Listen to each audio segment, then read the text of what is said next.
how do you want me to introduce you, Bernard? Uh, Or will Irish traveller. Or how about we all introduce ourselves? How about that? How about we do that? That sounds good. You go first. You go first. Who's going first? You can go first, Bernard. All right. Yeah, my name is Bernard Sweeney. I am what they call an Irish traveller. Before that, used to call us tinkers, itinerants, hedge people, woods people, bogs people, wanderers. But pretty much we're the Irish clans, the Irish Gaelic clans. We're classed as an ethnic minority. We've been stripped of our identity. We've been institutionalized, segregated, abused to no ends, so much so that we have 11% of the deaths of our community are by suicide, low education, high levels of unemployment. These are people who are intelligent and are well capable of work. But unfortunately, because of colonization, we're now living in a modern day Ireland where what we call the Irish settled people see travelers as others, as something else, and have categorized us as Roma and Gypsies, when we're trying to tell these nice people that we are the Irish Gaels. We're the last of an ancient culture that was not colonized in the 1600s, and that's some introduction. But that's who we are, that's who I am. I'm an Irish traveller, my friend, and I'll go over to Dylan, we can talk about more of this stuff later on. Myself, introduction, is it? Yeah. Dylan Foley, I'm an archaeologist, or I was, I suppose you could say archaeologist turned, well, and I'm more into the artistic side of things now, but I was a field archaeologist for 15, 20 years. And I work with Bernard here, and both of us from Sligo.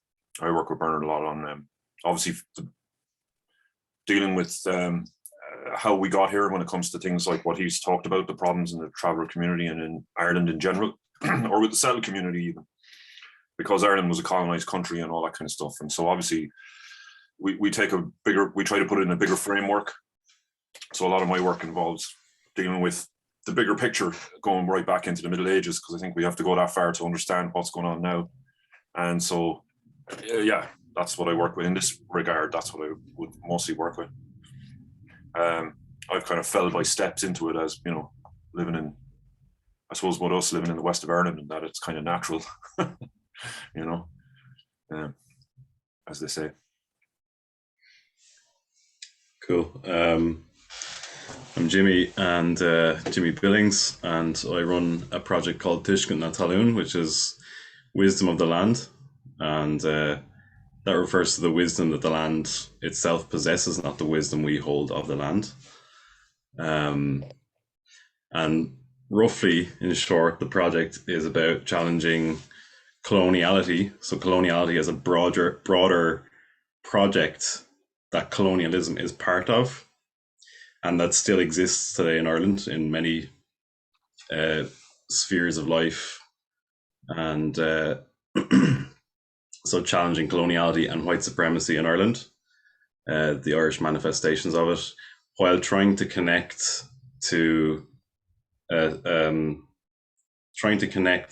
and revitalize parts of Gaelic culture as a sort of an activist project for resisting or re-existing in the face of those things.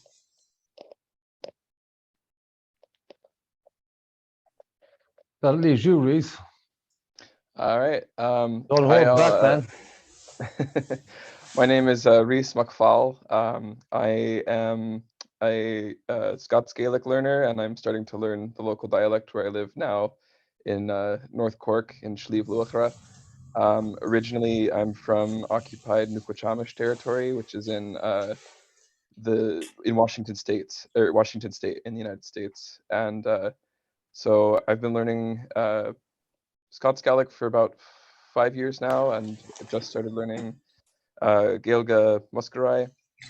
And I came to this kind of cultural revitalization work through involvement in environmental direct action work and sort of community organizing, and that prompted kind of further research into the history of colonization and what decolonization means for settler populations in Turtle Island or North America, and sort of uncovering the process of colonization and assimilation, and seeking to connect with living cultures that are in minority language groups and doing revitalization work. And so I fused that with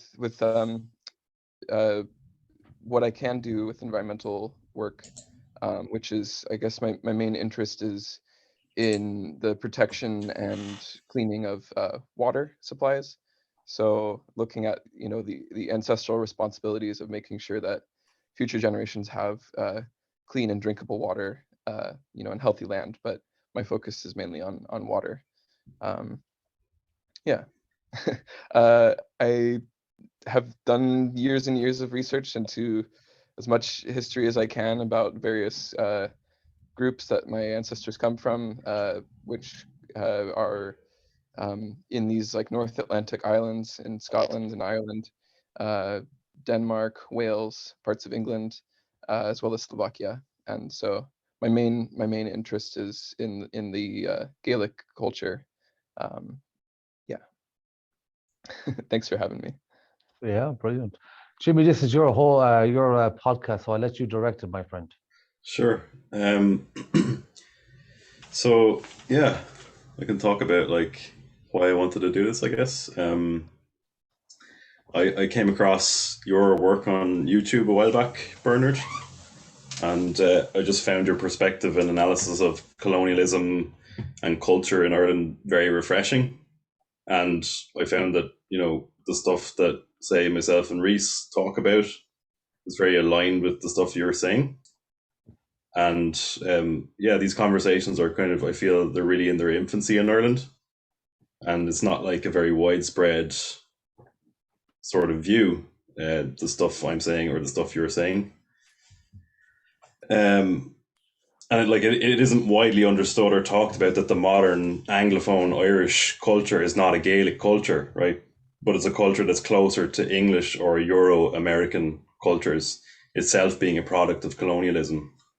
And there's a dominant idea in Ireland that what exists now culturally is some kind of like natural evolution of what came earlier, rather than something that was violently carved out for us.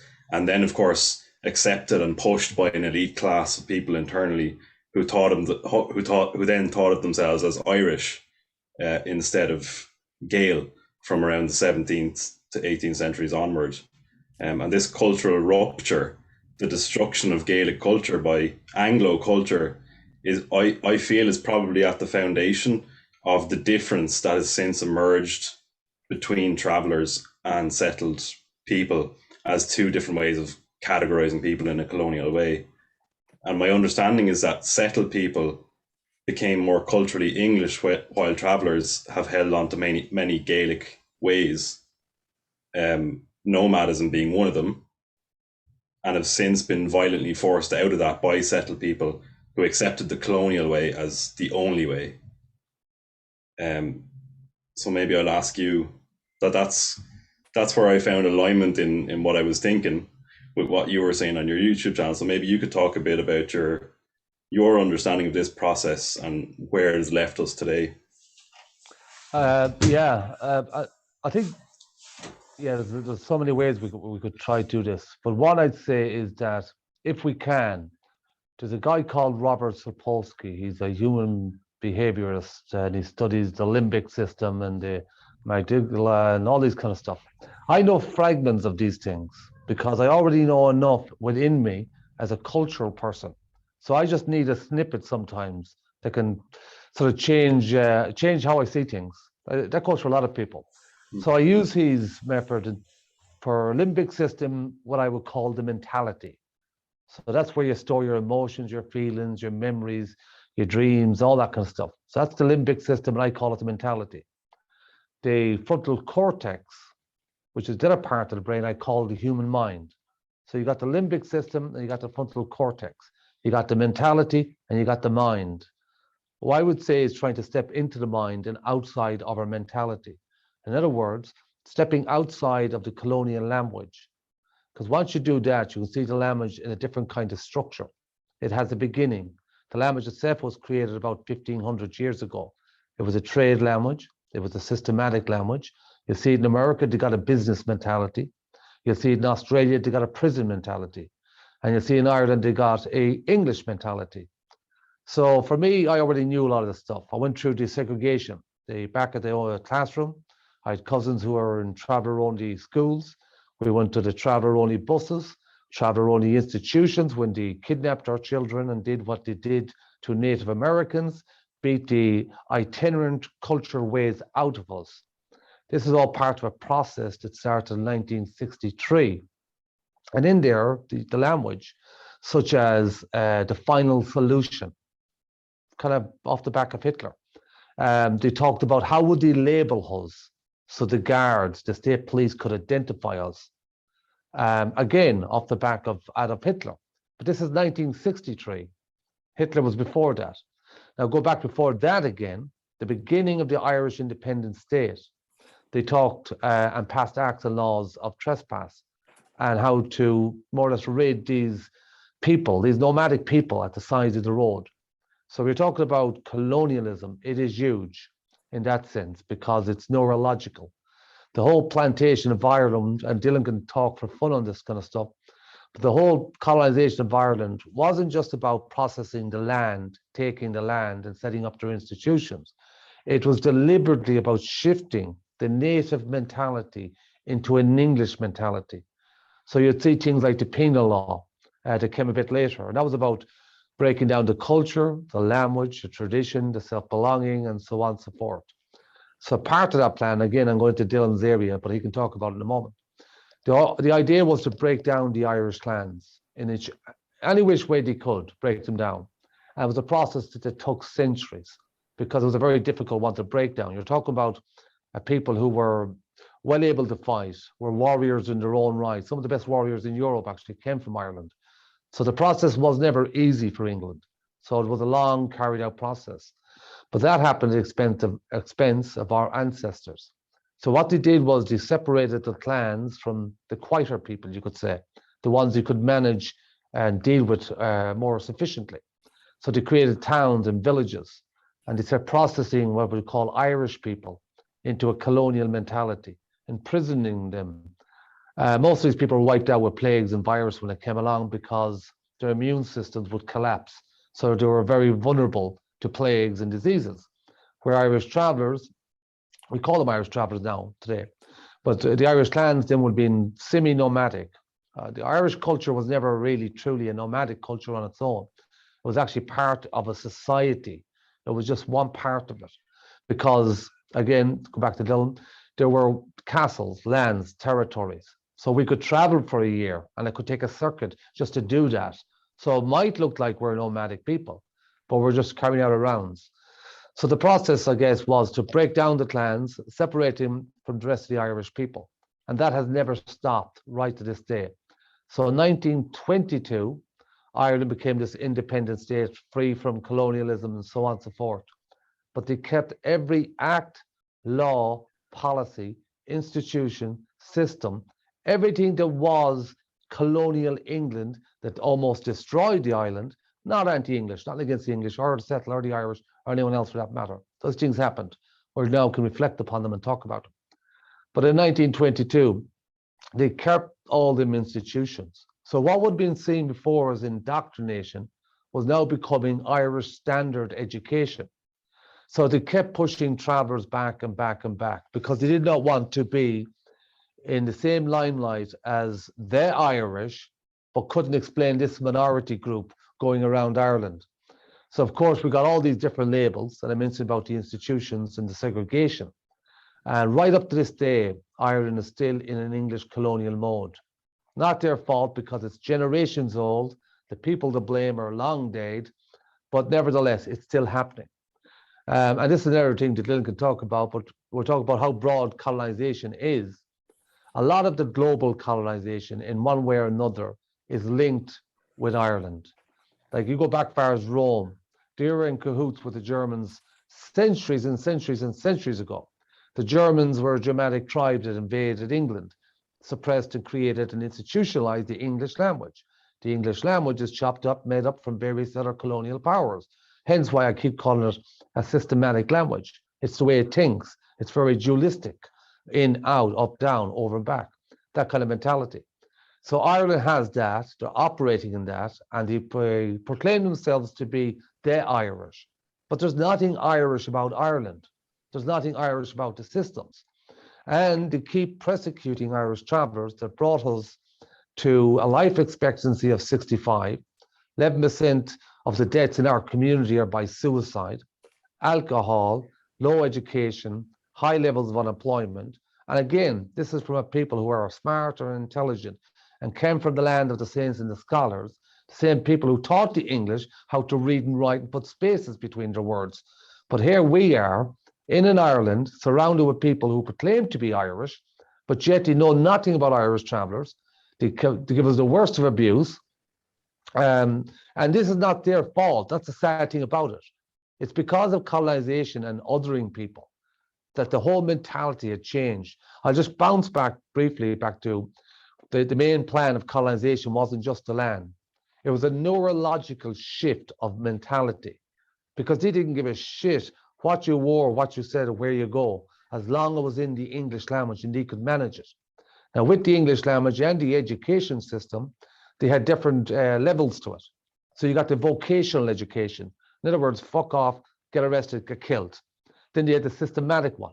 Then you work that up, you'll see the public schools got the public education, and then the middle classes got the colleges and the institutions, and the elites got the private schools. I mean, them tier systems are replicated in everywhere you see within a settled dome. It's in their employment, it's in their church, it's in their business, it's everywhere. It's a tier system, management, CEO, boss, priests, bishops, pope. It's constant, that kind of way of thinking. So yeah, that's where we're at in Ireland at the moment. I think we have serious issues. And forgive my rant. No, we're here for the rant, so it's all good. Dylan, do you want to add anything to that? Well, yeah, I could probably help out in the sense that it's a very big picture you're looking at. For the day, I would be interested in the sense that what we could say, what like when you with your interest in decolonization, I can understand with America, coming from America, and it's like you were saying, in America it might be a little more, it mightn't be popular, but it's a little more obvious that it's colonized, if you know what I mean. And like you say, in Ireland it's much more disguised, and in fact a lot of historians I would start with this in the sense that a lot of, why would it be an issue that it's only in its infancy in Ireland, as you said, that even conversations like this would only be starting from our point of view. The fact would be that for a lot of the 20th century, it seems that although it's not unheard of, scholarship did start out with the idea of colony, and around the world most people would accept Ireland was colonized, but Irish historians within the country have spent the last century denying it, mostly claiming that no, it's not a colony. Now, of course, like what Bernard's describing about mentalities and stuff is important. A lot of this history that we're talking about in the 20th century, of course, there's a confusion that I would add to this, I would try to not add, but try to sort out a little bit. Obviously, a lot of that history is written by Irish people. There's diverse identities within Ireland, let's put it that way. And within Irish identities, if you know what I mean. So we can talk about, like, there's the Gaelic world. Within that, there would be diversity because the provinces and various identities that were very ancient. But outside of that, then there's, say, like, to this day, there's diverse identities within the country. So, of course, you're going to get a different answer depending on who you ask. Like, was Ireland a colony? Well, from writing from within the Pale, for example, they'll continually deny it. But they're writing from within the idea of the colony. They're writing from within the mentality of the colony, if you know what I mean.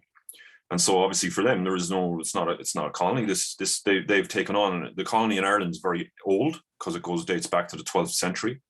The first Norman invasions and the English colonies that are there. You've got the little Viking merchant towns and things like that. And the beginning of urbanism, to put it in a bigger picture, which would a process that happened across Europe and then eventually lands in Ireland. But in Ireland, it's quite strongly resisted, and it doesn't take hold across a lot of the country. But the towns are there since Viking times, if you know what I mean, and they become the beginnings of what we would term colonies. But it's there so long, the colony, that even in the 16th century, the colonies of the Pale and the other towns, the European style towns, which are anglicized to some extent, are also Gaelicized a little bit, quite a lot. But at the same time, they're not part of the Gaelic world, if you know what I mean. But they have, from the outside, they have an Irish identity. And a lot of the stuff that me and Bernard have talked about recently, I think that it's important to separate. They're legitimate identities, but it's important to separate the English-Irish. Like, for example, Irish scholars at the time in the 17th century would have said they would have separated Ireland into at least three different groups. For example, in the 17th century, the native Irish Gaelic clans that were not intermixed as such, that lived in the Gaelic zone beyond the towns and beyond the Pale, which was large parts of the country, most of the country even at that time. The English Irish, they call them, which are the old English colony, which had an Irish identity at that stage of the Pale and of the walled towns, the walled merchant towns. And then the New English of the day, the Protestant English ascendancy that become the dominant culture during the occupation of the next 4 centuries, if you know what I mean, until 1922. That's the one that most people assume. And when we talk about the Irish history and the colony and all that, we talk a lot about England doing this and England doing that. And what gets lost in it is the fact that England was only really, you could look at it this way, is only back, the colony in Dublin is there all the way through. And although it shrinks down to quite a small size in the 1500s, say, when the conquest starts, really you could look at it that it's Dublin with the backing of England, trying to centralize control across the country, which it had been doing for centuries. And in a way, it becomes a battle between two Irish identities, an English version of the culture and an Irish version. Now, it depends which way you're looking. You might deny one or the other, but it's from the outside, you were looking at two Irish identities, essentially, an English urban one, an English one that comes from an English culture, but is Irish as well, that's urban, and then the rest of the country, which is still in the Gaelic world, which is a completely different culture. And of course, they're split down the middle because the urban Gaelic, the urban and English Irish one is a merchant culture that's connected to European urban cultures of the time and feudalism and all the things we'd recognize from your average Robin Hood show or whatever. But outside that, we're into a different world altogether, where there's no money as such, no monetary economy. Merchants are not important. They're the least important, and it's a warrior society, more or less, in terms of the elite, and it's organized into clans, and it's rural, and there's no towns, and it's completely a different world. Elements of what we, quite an alien world, but one as well that we don't know, that a lot of people would not have that much access to, in the sense that we wouldn't know much about it, because our history is written from the point of view of the colony, even to this day, more or less. So yeah, anyway, I would say that it's important. I would say that what Bernard's talking about when it comes to mentalities and that is important, because that the colony, as I'm calling it there, of Dublin, and that is actually the source for what me and Bernard would work on. We would call it the source for what eventually becomes what we call settled people, because that expands across the country during the conquest, and we all become that as the Gaelic world shrinks to just either people speaking Irish on the side of a mountain or the islands or whatever, but also people living in any different forms of the Gaelic, of the traditions of the Gaelic world. And that includes people, as Bernard says, that we now call travelers. And people who were still moving in the way that they had done in the Gaelic world. So you think you're saying that this the root of this English Irishness, as you call it, is rooted in the Norman invasion. Like that's where it was incubated for the first time. Yeah, so you could add even another culture that was lost in Munster, for example. There was the Normans had taken large parts of Munster, and there was a French Gaelic culture that developed there. They were French speaking. This is before English had become English in England, even, if you know what I mean. So the Normans conquered England, fine. The Normans came to Ireland, but the problem always in Ireland, as they pointed out, a problem was that the Normans didn't conquer Ireland fully. They only semi-conquered it. And therefore you ended up with a complex patchwork of zones, if you know what I mean. And it's within them that you get a diversity of cultures, because Ireland wasn't centrally one culture as such. Even in the Gaelic world, it was very much decentralized authority across the provinces and across numerous territories. So power was decentralized, even in the Gaelic way of doing it. And the Normans came in and tried to centralize, but more or less failed, and a lot of them ended up joining into the thing. The point being that a lot of large parts of Munster and North Munster, even I think where Rhys is there, the interesting patchwork of Gaelic culture and Norman French culture. So it's wrong even to say that it's just English, if you know what I mean. It becomes fused with French and Gaelic poetry, and the Normans were the warrior elites intermarry with Gaelic families, and we have families to this day, even traveller families that are connected to that, like Barry's, I think, and with various other names. But they essentially end up being more or less, it's rural and it's not connected to the urban culture we're talking about. So that later on, it becomes a target for Dublin as much as the Gaelic culture is, if you know what I mean. Yeah. So yeah. But the culture within Dublin of that being the colony, that one that says that it's been granted by the Pope, the domination of, you know what I mean, the rule of Ireland, and looks on itself as being the one that should be in control of the country, and the one that's they believed they were the proper Roman Catholics, that the Pope had granted them it because the rest of them were pagans and all this kind of stuff. They essentially ran a different economy and a different urban concept of merchants were important, and therefore it's that clash even at an economic level, if you know what I mean, between within the Pale and outside it. You'd have to people would have to explain a little bit, like, it's not like a war between, for example, the Pale boundary is not like the boundary between, say, one territory in Europe and another. You know what I mean? Mm-hmm. Because they would both be feudal on both sides. So one might be the feudal lord of, Gascony or something, and another one might be Aquitaine. And if they go to war and one conquers his cities, but fundamentally, like what Bernard talked about earlier, fundamentally their mentality would not be that different. They would understand the world as being made of castles and lords and peasants, and you know what I mean, and there's bankers, and this is how we organize it. Now it's all a game of thrones as to who wins, but in Ireland the frontier is really a frontier between two different worlds, because it's also a different mentality of how you organize society in general.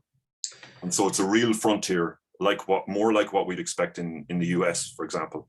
Not the US at that time, but in America when they first land in Virginia, and the frontier is a real frontier, because behind it, on this side, you've got one type of civilization. On the next, outside the frontier, it's a completely different world. And Ireland was very similar to that.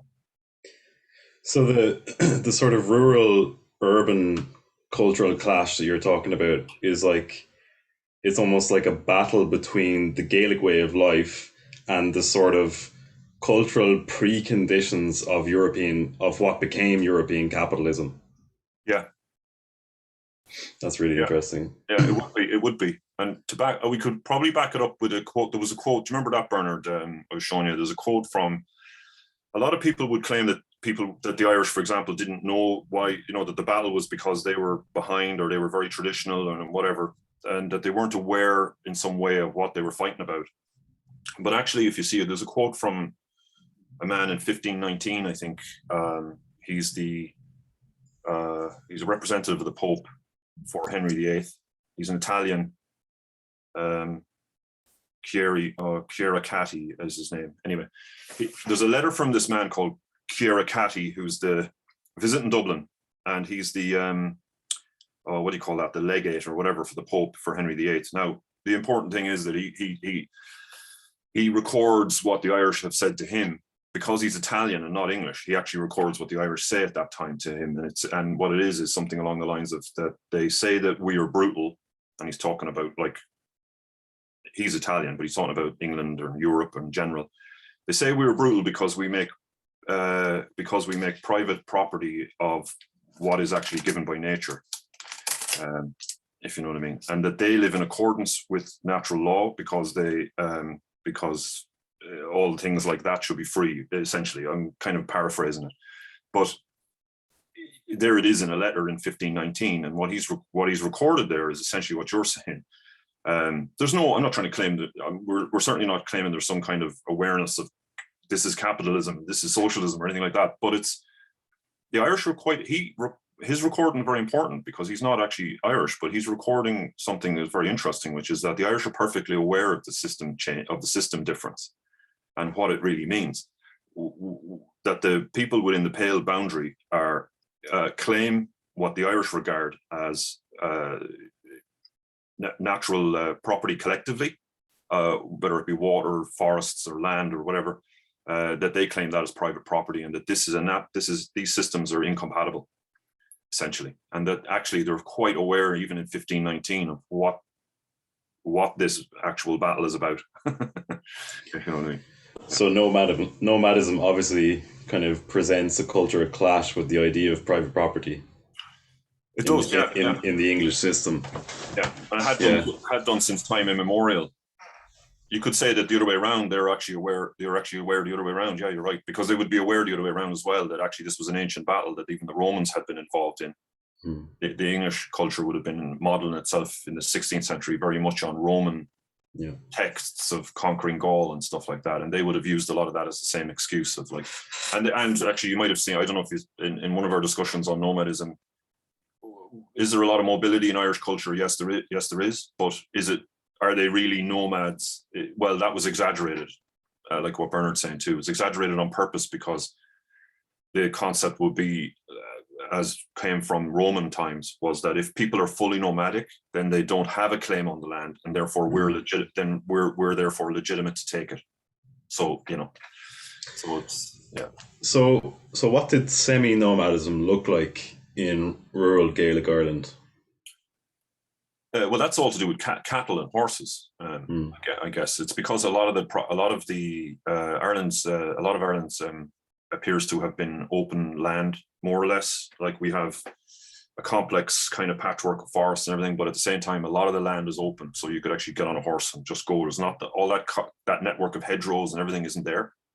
And so you've got large, very large, in some cases, herds of cattle, because the main economy is based on cattle. The country is extremely rich in grass, essentially, as we know. To this day, there's more people, more cattle than people in the country. I think there's about 7 million cows, you know. Yeah, I mean, in terms of cattle, it's like a paradise in that sense. So there's huge herds of cattle. The English witnesses in the 16th century regard of them being gathered in for, I suppose you'd call it tax purposes or whatever, but gathering in large herds into where the kings of Connacht are and stuff. You're talking about 20,000 head of cattle and things like this being gathered in one area. So there's enormous herds of cows that are moving, and cowboys, and, you know, it's this kind of the normal sequence of events within the territories, which are, say, like within provinces and that, and then at a small scale within the Gaelic territories is the movement of cows up to high pastures and down that transhumance pattern and things like that all cattle herding societies would be involved in. So you wouldn't necessarily, you could say it's nomadic, you could claim that, but it's not necessarily nomadic. It's more like Bernard described. It's different parts of the society, depending on their status, are moving bigger or smaller distances. Generally, the poorer you are, the less horses you have, or the no horses, and you move within, you walk around your little area, your little tua. on it, and you go about your business or whatever. But if you have horses, you can move further, so you might move a bigger distance. And obviously, if you're part of the elite groups of like the chiefs and soldiers of a place like, say, Connacht as an example, or Munster, the circuits would be much bigger, and they would be moving larger herds of cattle and large amounts of horses. And like we say, it's not a culture that we're not using wheeled vehicles. It's not got that urban road or infrastructure networks. So there is infrastructure, but it's completely different. It's more like in the old Muslim world or in the East, it's strings of pack horses that wind their way across the country with, and things like that. So yeah, a different kind of a setup. But as Bernard would describe, there's many, and I think to this day, travelers it's that nature. It's not, they're within an area moving, if you know what I mean. There's traditional areas that they move in even now. So around Donegal or around Connacht or around Munster or whatever, and places that people were associated with. It's not just random nomadism by any means. Yeah. Mm. Rhys, did you have a question around that? Did you? You're muted. Sorry, people's visuals have disappeared, but yeah, many things, many threads, parallels are just firing off in my mind as I'm hearing these things. There was something that you said earlier, Dylan, around the kind of fundamental difference between kind of like I would call it like the Gaelic mindset and relationship with language and land.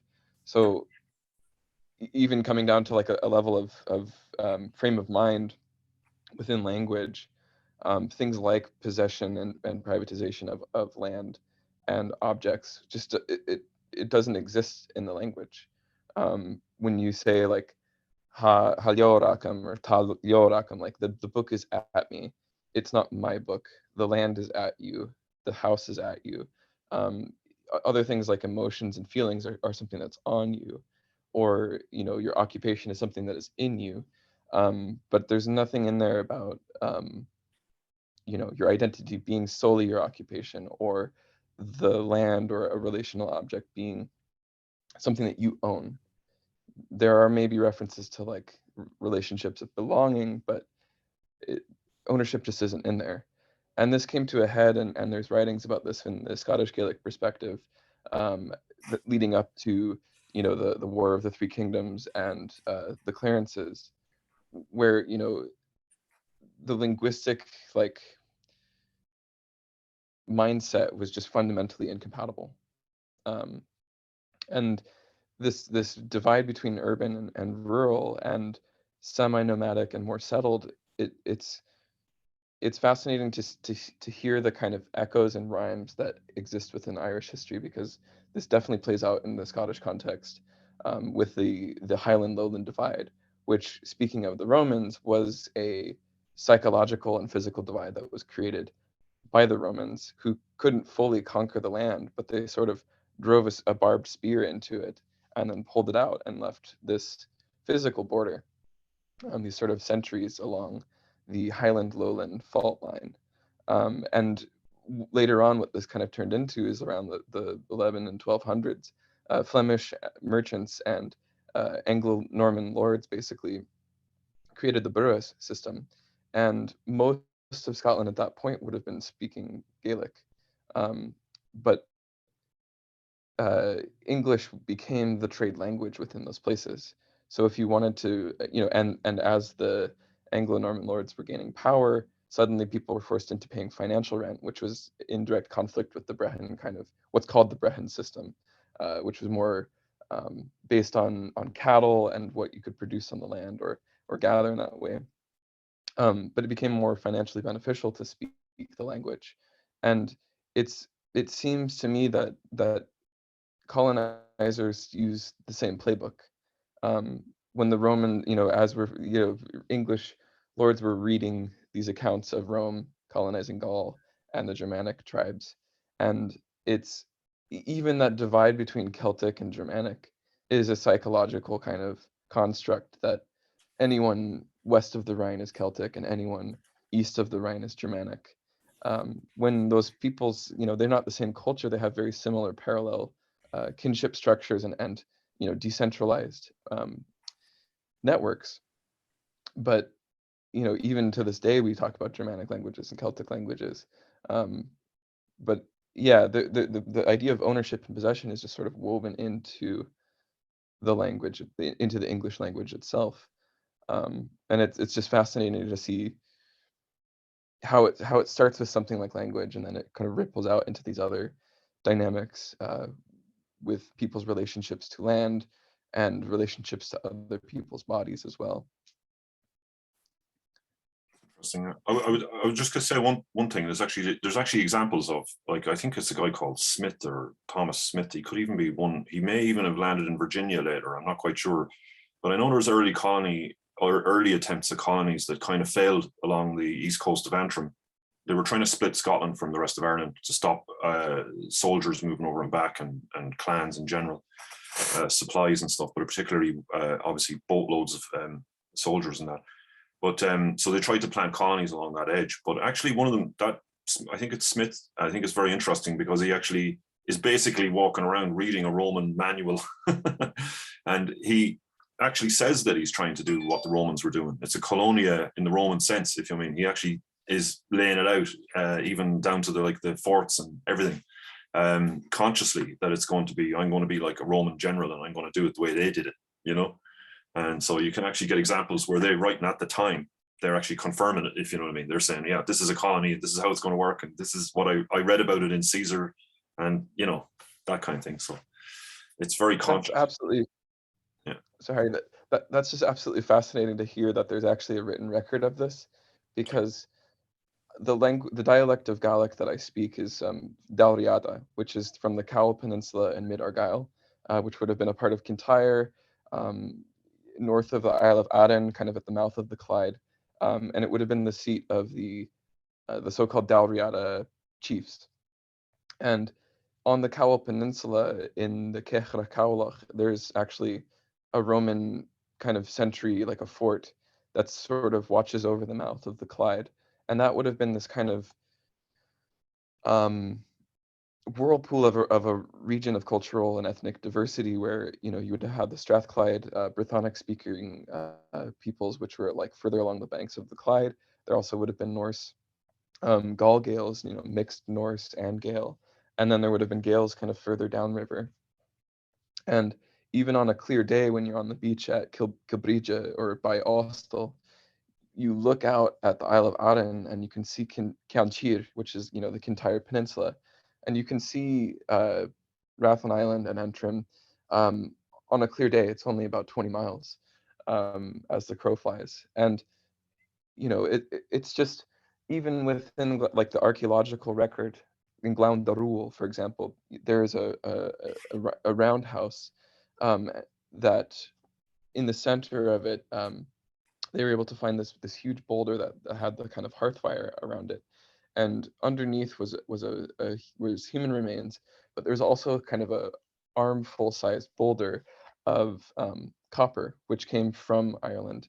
And the kind of narrative that the British Academy kind of tends to promote is that Gaelic languages came to Scotland after Christianization, but we have pre-Christian place names and stories within the landscape, and there's always been back and forth between those communities, materially, kinship-wise, and linguistically, and I mean, we're island and coastal people, and our existences are from the shore up to the hilltop, and the coastal, we were seafaring peoples, so there was lots and lots of back and forth and visiting and that sort of thing. And if you go into like the history of plantation, the before Ireland was invaded, the Crown basically set up a testing ground project on Kintyre Peninsula, which then became Campbelltown. And this was to specifically disrupt the autonomous, decentralized power of the Lordship of the Isles, which was the O'Donnell or the Clown MacDonald sort of dynasty. And they basically displaced local Gaels and then replaced them with Protestant and kind of capitalist-minded settlers to, then kind of tell on like basically outlaw language and cultural practices, and then give them incentives to tell the authorities when Gaels were meeting or were violating these things. But a very deliberate attempt was made, and this became finalized after the Battle of Culloden in 1745, 46, to outlaw the Bierlín, which was the sort of Gaels' answer to the Viking longship. And this would have, there's the Bierlín, there's the Hucoeren, there's the Currach, we have a maritime history and a deep, oral understanding of back and forths. There's many Irish sagas that take place scattered in different parts of Argyll and the Highlands and Islands of Scotland, and parts of the Scottish Gaelic stories that take place in Ireland. And the Scottish travelers are all, there's tons and tons of archaeological sites and ongoing visited sites like the Tinker's Heart, which is also on the Cowal Peninsula. That's a major gathering site for marriages and funerals and other kind of gatherings and that sort of thing. But yeah, the plantations exist as a wedge between the Gaels, and I think it's still there. The wedge is still there. Cool. We might jump back into the present and get Bernard to come back in. So my feeling is that travellers likely have a good understanding of settled society, being forced to live in it and being continually oppressed by it. But I think it's safe to say that the vast majority of settled people really know little to nothing of genuine substance about traveller culture or traveller people. So I have two questions for you around this. So first one is, where do you think could be the most potentially fruitful spaces for traveller and settled solidarities? And the second one is, what do you think might be an important part of Gaelic culture or tradition that travellers have held onto that settled people could do with knowing about or remembering? Yeah, good questions. Just let me do a real quick recap, right? Because sometimes this conversation can be easily perceived as three and a half wise men talking about history, reflecting on this, that, or the other. In our culture, we don't see history in the same way settled people see it. Settled people seem to see history in a line that's gone behind them, and it's dated and it's timed, and there's places and there's events. But our history doesn't start from there. Our history starts with in the present, who we are as a people. And we came from a great people, and we came from warriors. I grew up, my father was our chieftain. This is in this lifetime. My granduncle was our king. We had kings, queens, warriors, and everything else in between. That's a living culture that's happening in Ireland today. So when we look back on what's been said so far, I can see little bits and pieces, such as not to blame the English entirely. We don't blame anyone entirely. We don't even blame the settled people for what they're doing to us, and what they're doing to us, psychologically killing us. But we know it's not their fault. They're as much as victims as we are the victims. When we go back a bit further and we think about the Normans did come here, they did invade, and I think we got some Norman blood in there ourselves, and I think we kicked the shit out of them in Sligo a long time ago, and then we made friends with them, and then they changed from Normans to normal. So we're okay with that. But anyhow, when we got over that, the Normans integrated. There was a difference between what the Normans were doing and what the English were trying to do. The Normans picked up the Irish language. They picked up some of the Irish Gaelic ways. They ended up with 50% of the land in Ireland, nevertheless. But the English didn't necessarily come with that intent. They came to eradicate, to destroy, to carry out genocides, or anything else they had to do was to get rid of this Irish mentality. And why I think it's all important is because it isn't just about the language. It isn't about the English colonial language, and it isn't just about the Irish language. You can't jump from the colonial language into the Irish language and sense somehow or another you've decolonized yourself or you've moved away from it. We give up the Irish language about 400 or 500 years ago for them reasons. The English picked up the Irish language. The Normans had the Irish language. And they were using that within a Gaelic society to make it easier to kill people like ourselves, because the English would have set up bounties to kill the clan members, to rob them, steal, take what you can keep it. And they were turning Irish people on Irish people.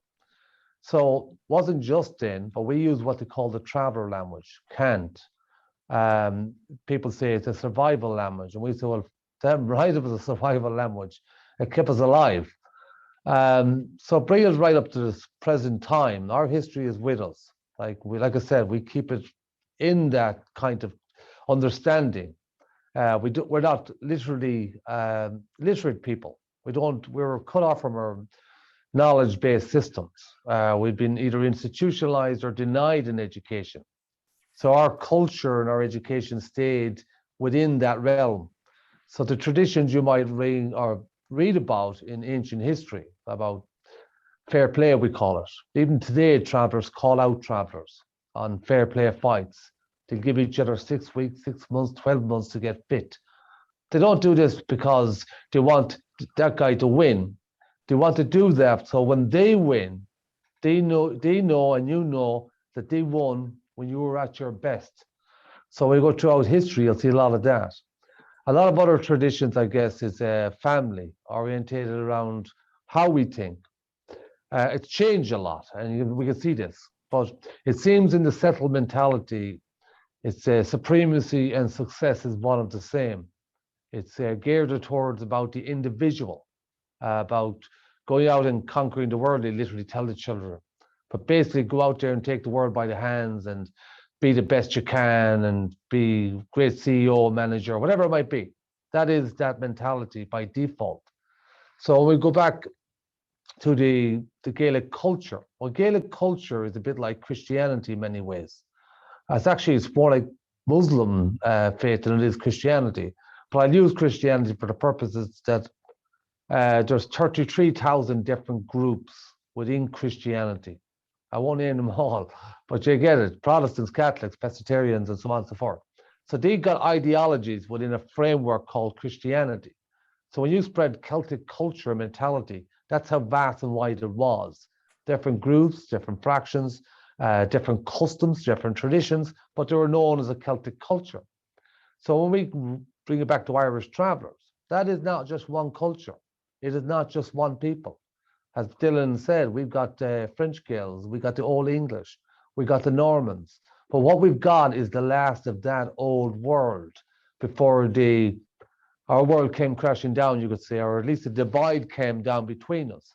So you had people that was pre-1600s and so on and so forth in that culture. And this new Elizabethan neurological, psychological culture had separated us. So yeah, you got a mixed bag of travelers. Where would travelers and settled meet halfway is common ground. Both of them are just colonial labels. You know, if we keep persisting that settled and travelers, well, we'll adopt any label under the rising sun other than settled, because we know settled isn't Irish. Even if we didn't know a word of Irish, we knew enough to keep our traveller language, Gaelic language, alive. Well, we call it Gaelic language. It kept us alive to keep us connected. It's a bit like we don't know who we are unless we know there's somebody else. We can only know our traveller label if there's somebody who isn't traveller. So when we look at the settle label, settle ideology or mentality, again, it's really down to being a human being and stepping outside these labels, identities. Very easy said than done, because this is reality. So I would say we're chatting here, we're talking, and we're using the English language. And they're words that, basically, yeah, we're using these words belonging to this language. So this isn't really our reality. We didn't create this reality. Dublin has its own reality. It was created out of its own colonial mentality. So we have this huge clash between settled people and Irish travelers. What we have is the settled people thinking the Irish travelers are something else, and that somehow or another, that they can go on continuing to be this Irish default and learn the Irish language. But it won't matter what language you learn if your mentality and your history is already missing. It's like picking up another language. Unless you're bilingual, and that's different. That's more in it. But the other question we have: where does travellers and settlement? Where do we find a middle ground, common ground? The decolonization part can't happen unless the settled people, we call them, whether they got Irish names and they came from the same Gaelic world we came from. As mentioned, nobody's getting it like Irish travellers.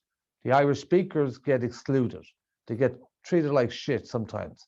The Irish cultures and traits get pushed back into the arts as nothing, non-existent if they can help it. But Irish travellers are literally being slaughtered, systematically, psychologically, genocidally slaughtered, and everybody around us can't see us. They don't know who we are, they don't know where we came from, but they think that they can revert to an Irish identity, even if it means pick up the Irish language, which is a beautiful language, that in somehow or another that'll reclaim some kind of Celtic survival or revival. I mentioned survival because we are literally the last of that Celtic culture surviving. Nobody in the settled society gets persecuted for being settled. There are no laws against being settled. There is no apartheid systems or acts or policies because you are settled. But there's an abundance of them because we are travellers. This label that was put on us. Again, travellers, tinkers, itinerants, it goes right the whole way back into the Irish lands. So the middle ground for me would be to say, look, no more blame, no more shame. Shit happened. The people who were wrong and did this are dead so long.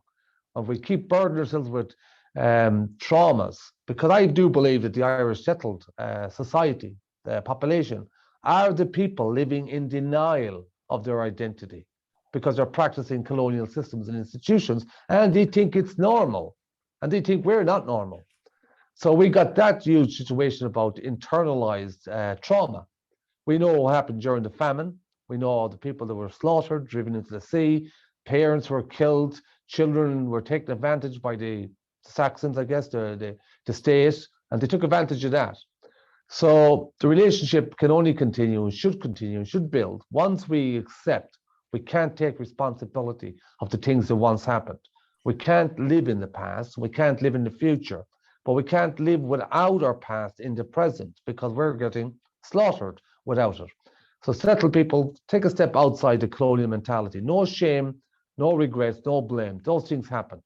It happened long before we were born. So I would say our middle ground is through the arts. It's through documentaries, through films, because that's our greatest skill. That'll be our greatest way of pushing this back, because we do not, and some of us do not want, the English colonial settled literacy skills, because these people who have persecuted us, like day in, day out, all our lives, generation after generation, be more like us, abide by the laws, abide by the systems, be normal, fit in like with everyone else. And you know, you're getting to the point you're looking, you're saying, oh, for a second, so you were not even like you yourself. How can we be like you when you're not even you? You're using somebody else's mentality, somebody else's reality, somebody else's institutions, and you're trying to dictate to us that we should be like you. No, thank you, my friend. I hope I answered at least one of your questions. What was the second question? I'll answer quickly. No, you answered. Can I say something on that? Beautifully spoken. Yeah, Dylan, go ahead. Because so that's what Bernard's saying is very important. And I would say that when myself and Bernard are dealing with that, that's where it intersects with well, first of all, what he calls mentalities, and then secondly, why would we be talking about the colony in the Middle Ages and stuff? It's weirdly enough, it's not just about history being in the past; it's that it's all occurring right now in the present. And one of the things that one of the things that for example, that I would be pushing, and me and Bernard have spoken about before, is that we have to recognize in the present moment, a lot of the confusion is happening, and the persecution that is occurring is partly because is because we're not conscious of how it came to be like that in the first place. So the state is set up by the colony, and the state is actually English, and everyone knew that centuries ago. That's not so obvious now. And since then, that English-Irish identity that we talked about that developed within the Pale became the default Irish identity. And especially after 1922, that became the identity that was like, this is normal, as Bernard would say. This is the origin we're looking at of that problem, where what's happened is there's a normal Irish identity, which we actually understand is actually mostly from the English mentality or the English point of view on the island. If we were to go back to 1600 and look around at the island, we'd see that that was actually the minority. Like what we would point at travelers now and say, oh, that's the minority. That's not the normal culture in the country. Okay. If we were in 1600, we'd have the other way around. If we went within the Pale and went into the inside wall towns, even like Galway, that we'd say that they're the minority. This is the minority culture. This is the one that feels under pressure, because vast parts of the country would all have been unorganized in the Gaelic manner. And so in the modern age, though, after 1922, we're looking at a strange history of a very old colonized country and a long history of colonialism, not the modern, we're used to kind of like flash in the pan version in Africa and places, which is fairly recent in comparison. In Ireland, it's so long, going back 800 years, that we have a very complex identity issue where Dublin, for example, the state, I'm going to say, not the people, but the state mechanism says it's normal, it's Irish identity. We're the standard issue Irish identity. So we had strange examples we see in the news all the time. Do you remember the politician? We'd noted it. What's her name? I think Doherty, Regina Doherty, for example, was on there recently, and she would have been questioned about. It was in relation to COVID-19 and movement between here and I'm actually meeting Regina next week for tea, so go easy. Yeah. No, this is a perfect example, because what she says is, at one stage she's asked by a news reporter, can we not just close the borders and blah, blah. This was back last year. And she goes, well, no, because we're not going to shut the border between here and the north. We can't, it's not practical, whatever. And we're certainly not going to close between the UK either. What about, and even though it seems like you could do that. And she said, quite matter-of-factly, she says, no, we're not going to do that, because there's been a free travel area, as they call it, free travel area between England and Ireland for 800 years, says she on Newsnight or on the news or whatever, which is extraordinary. Now, it caused a kind of a backlash from people of certain people of more Republican persuasion, and others would have gone mad on one end, you know what I mean? And other people are agreeing with it. But if you analyze that, you can see that the confusion happens, because she's speaking, that's true if you're within Dublin, for example, if you're within the Pale in the English-Irish area, if you know what I mean. And if you're within that zone, that is actually a fact. There has been a common travel area between Dublin and England for 800 years. That's a fact. But what she's masked by saying that is that she couldn't, until a few hundred years ago, you couldn't go 10 miles westward from Dublin, and it was suddenly not a free travel area, and they would have to go through the Pale barrier and into a completely different zone, where they would need passes from the chiefs or from other people to move through the territories. So she says it, though, matter-of-factly, as if it applies to all of Ireland. There has always been a free travel area between Ireland and England for 800 years, says she, okay? Now, what it shows you is that the entire history of the Gaelic part of Ireland is missing there in that statement, as if it never existed. And the only history that exists and the only one that's important is the one between Dublin, which was an English colony, and England. And obviously England and Dublin were connected for 800 years. Yes, they were, because, it was an English outpost. So therefore, it's the adoption of that identity as being, this is Irish identity, this is normal. And when they did that, you can see then why it is that anyone outside of that identity, which includes in particular travelers, but also Irish-speaking people and lots of other people, rural people, various people, even you could say working class people in various areas, and even Dubliners in many respects. But anyone essentially outside of that system, in Ireland, it becomes not. It's actually that idea that they are now not normal, and the travellers are at the front edge of that wedge, because they always had been, because they're the Irish people who were whose contact with the state was always a hostile contact. And as Bernard would have said, as you pointed out to me, Bernard, to this day, traveller affairs are dealt with by the state, by the Department of Justice. It's not by anything else. And that tells us that's a direct descendant of the fact that it's regarded as a kind of internal security issue rather than, and one of law rather than a kind of strange little anomaly or just a cultural thing, you know. And the criminalization of an entire way of life and way of being. Yeah, which we directly inherit from. We directly inherit, and it makes complete logical sense when you understand that. Like when the Dublin administration is trying to take over the rest, is part of extending its administration across the country. It's completely natural that from its laws perspective, the Gaelic ways of life represent a problem, and therefore it's an internal security or justice. You know what I mean? As they extend their courts across the country, but they're perfectly. The system is already an old system in Ireland, the Dublin one. It's just that it had always been in the minority until it was part of the conquest, if you know what I mean.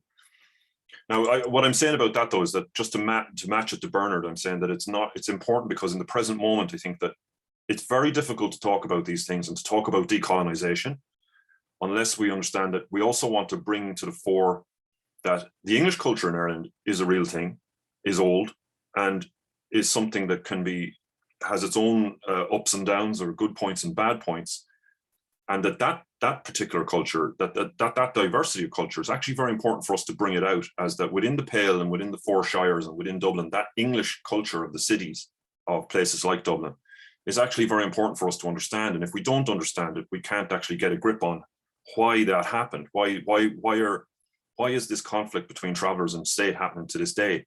Why is, as Bernard say, are they under that much pressure that it's constant, that they're actually killing them off? Why would that be happening unless we understand the English origins of the state in that regard and actually take it that it's built as a mechanism to do that, and it's still doing it because we haven't reversed the laws, and you know, and then we have a full argument for decolonization, like what you're dealing with. Yeah, so it's like it's not the culture per se it's not the English Irish culture per se that's the problem. It's the supremacy. It's the enforced systemic supremacy of that culture over other cultures on the island. Exactly, and the fact it was never revisioned, so we didn't turn around with the law and say, oh, by the way, we inherited a system that didn't recognize the legitimate existence of the older cultures on the island. So therefore, maybe we should actually change that a little bit to allow that to have equal rights, because we actually inherited a system in Dublin of law and of the civil service and of various other things, court systems, all that kind of stuff, justice, the forecourt, whatever. We inherited an entire system that explicitly dismantled the Briain laws and explicitly there's not even a mention, there's no room for maneuver. There is no such thing as, it just doesn't exist as a thing. And of course, when that's the case, then anyone outside of that is going to be ground against the gears of the state and against in the system, because that's what it's designed to do. Yeah. And hence we have full, and that's why we would head straight into the thing where we would say, people like yourselves, where you're interested in decolonization and everything, makes perfect logical sense to us, because we understand that to defuse those conflicts, that's required. But we also see that it would not be beneficial. It would be beneficial not just to travellers, but actually to all of Ireland. Even the English culture in Ireland would benefit, because we would have a much richer, we wouldn't have so many diffuse the conflict, and we'd have richer access to the history, essentially, is the way I would look at it. Just to say something on that, right?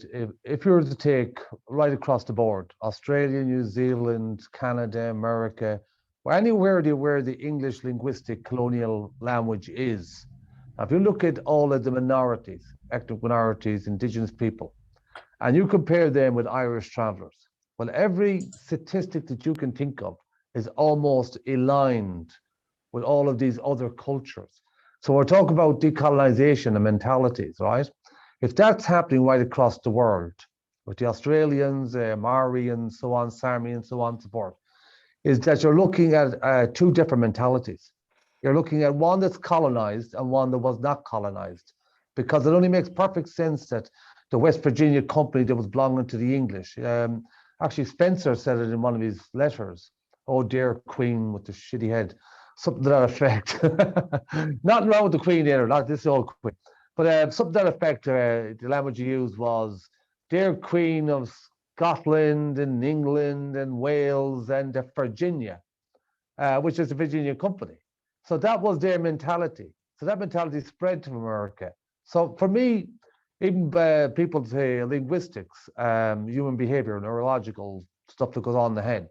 For me, it's something about, has anyone ever actually done much work on the linguistics of a colonial language?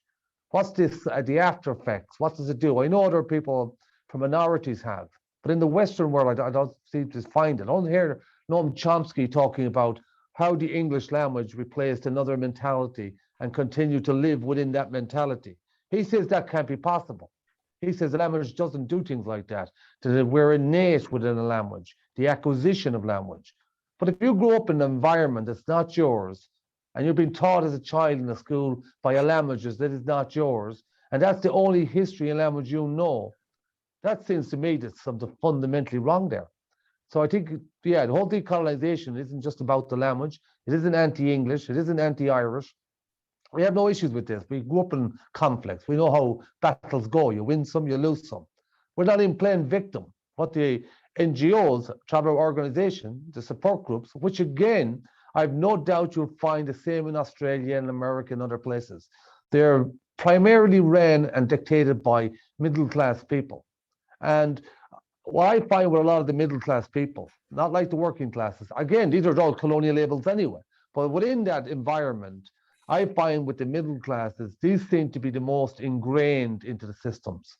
Maybe because their lifestyle, maybe their protection, boarding schools, early school, private schools, late schools, but they seem to be a long, long, long time inside them systems. And to come out and they tell us like, well, we think you need this and we're going to help you. It's a bit like what Alan Watts says about the monkey and the fish. You know, the monkey takes the fish out of the water because he's going to save the fish from drowning and puts it up in a branch in a tree. That's what like the middle classes do. You'll see it also in African Americans. Who leads them organizations for years? White people. Well, actually, we go to disability groups in Ireland. Who's their bosses? Who leads them? More people with mobility. But they've all got one streak that I just cannot get out of my head, that they all belong to a middle class regime. And God love them, it's not their fault. But they are the most robotic people that you'll ever meet in your life. I mean, nothing comes out of them without explanations of numbers and digits, and we're going to help you. You could be literally dying in front of them, and they're still trying to convince you, we're helping you. But yeah, that's my rant. Yeah, so I'm going to say something here, and it's probably going to come out uneloquently, but I'll give it a shot. So I would add that settled Irish or settled English Irish culture, if you like, is also a white supremacist culture, right? And it exists. Now, I interrupt you, Jimmy, for 1 second because I forgot to explain this part. Not that it might matter, right? When we say settled, Sure. when I say settled, right, this is the way I see it. I don't see one huge settled community. Not everybody's settled. I'm talking about the label. The label that the English brought here was settled, not settlers, settled. Settlement of Ireland, settlement of Dublin, settlement of travellers in 1963. Now, this is one way of distinguishing to help people, because your genetics and your name has nothing to do with anything really. Because if you're a child and taken away and grew up in a mentality and a culture or a religion, that's the way you'll go. That's where you'll see it. That'll be your reality. Mm-hmm. But for me, with the settled population, it's broken into two, just for simplicity. One is you've got Irish settled.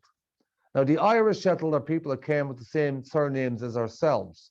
But over the process of colonization, we're stripped from Irish clans, Irish society, Irish Gaelic culture into an English one. So you got an Irish settled. The other one is the settled Irish. These are the people that came with the settled institutions and the mechanisms, anglicized, so on and so forth, and adapted an Irish, or actually robbed it, stole it. Sometimes I refer to them as the Cuckoo Clan, the Anglo-Saxons, to go to all these different countries and cultures and rob their identities.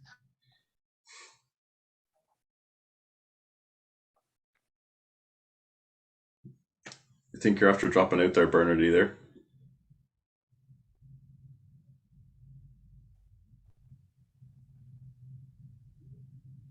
Lost him there, have we?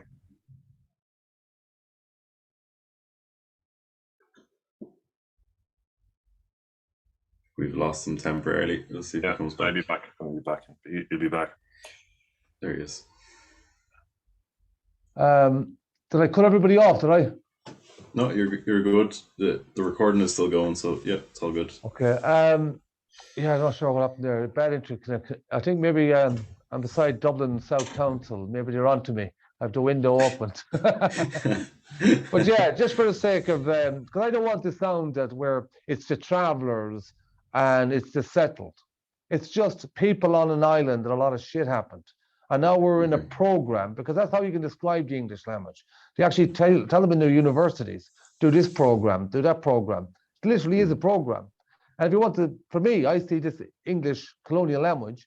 For example, you take somebody in the army, they got these institutionalized habits now. They're going to bring their army skills with them. Even when they go home, they got habits. You can see it in doctors, nurses, solicitors. Everybody has to be like a program. So for me, the English language, put it to one side, and you got the settled population, which again, take that away, you got Irish people mostly. Break that in two, you got people who came with an English mentality for a very long time, no matter how long they've been on the island, they kept in systems. And then you got the people who were once Irish, but over famines, diseases, natural causes, and colonization, they had broken them people down in the same way to break people down in the army. And when they break them down with shame and regret and everything else, to rebuild them, like, let us help you. After putting us in this position in the first place, they're trying to convince us now we're trying to help us. So the settled is complex, but I would say, yeah, just in case I piss off every settled person in the island. No, thanks for clarifying that. So, so I guess what I wanted to say was and ask you is that, like, the way I see it is that the settled culture, if you like, is also a white supremacist culture, and then within a global context is supported by white supremacist systems that still dominate the globe. So, and that colonial monstrosity is driving the whole planet off a cliff, right? So in a sense then, settled culture as a colonial capitalist modern white supremacist culture is dependent on those systems, right, broadly speaking. So when all of that inevitably cascades down in the next, within this century, that the culture will no longer be supported by the systems that allow it to maintain supremacy systemically of itself. Do you know what I mean? So, and you're saying as well, like if people learn the Irish language now, it doesn't mean you're suddenly decolonized, right? Because you still have the anglicized mindset, because that's what you've been conditioned and socialized into from birth. So therefore, you have a sort of a green English in your mind. When you're speaking Irish, you're actually speaking English. So, and you're talking a lot about survival there, and traveller survival tactics, and Cant being a language of survival through the ages to be able to maintain traveller culture or Gaelic culture to this point. So, I guess in some way I'm asking you maybe to talk a bit about survival, because survival will actually be a thing that everyone on the island is really going to have to reckon with in a big way within this century. Yeah, first of all, it is a huge thing, even trying to get your head around decolonization itself, because one, I don't want to give the impression that I have some magic spell that I can just decolonize everyone, or that I'm trying to sell something to someone who's convinced. Rhys is on to me already. He knows I do. But it's a process, right? Again, I keep saying this part, we're human beings. We weren't born with these labels. We were born into cultures. We weren't born with cultures, identity, so on and so forth. I'm not too bothered about the culture changing. When we came that direction, pretty much. When we went through the various stages of it. So the culture isn't so much an issue for me. It's the identity, and it's about the mentality. Because all these systems where we see at the moment, these institutions that keep people locked up, like the Truman Show, Westworld, that kind of vibe, is that if you start to learn about your own identity, first of all, this year, I basically a guy called Alan Watts quite a bit of it, is that if we only know who we are by the people around us. When we were children, we were given a name. When we grew up, we were told who we were, what we could do, what we couldn't do. Now, if you moved all that away, you wouldn't know who you are. So we rely on the world around us to tell us who we are. Apart from that, everybody's on the same boat. So the people using these colonial systems were born into them, but they think they're natural systems somehow or another, that they weren't. No, they're part of the system. They're part of the role, the occupation, the job. You see this time to time. I'm a guard. I'm a doctor. I'm a nurse. They're not. They're just labels. They're labels that are given to them by the systems to get money and so on and so forth. But if we take a step outside of that, I think we're looking at a place where the decolonization doesn't have to be such a big deal. It doesn't have to be a process as such. It's kind of like saying, this old saying, treat people how you'd like to be treated yourself. That's one way of looking at it. That's a bit soft, I think, at that stage. But I think it's a part where people like yourselves, what you're doing, except for Dilean has already developed a great relationship on this. We come from the west of Ireland, we come from Sligo. All of these are historically linked because it was one of the last places to go down under the colonial world and so on and so forth. We escaped, we managed to survive, all of that kind of stuff. So we're not swinging around trying to tell the settled people, we're going to sell you a bunch of shit now. We're going to sell you mugs and plates and everything, and that means you'll be decolonized. I was going to say, the program didn't work in Sligo because they forgot the second bit. They forgot to give us any jobs or benefit from. They forgot to give us any jobs in the last 400 years. So yeah, that's true. That's for sure. But I think for me, it's about if you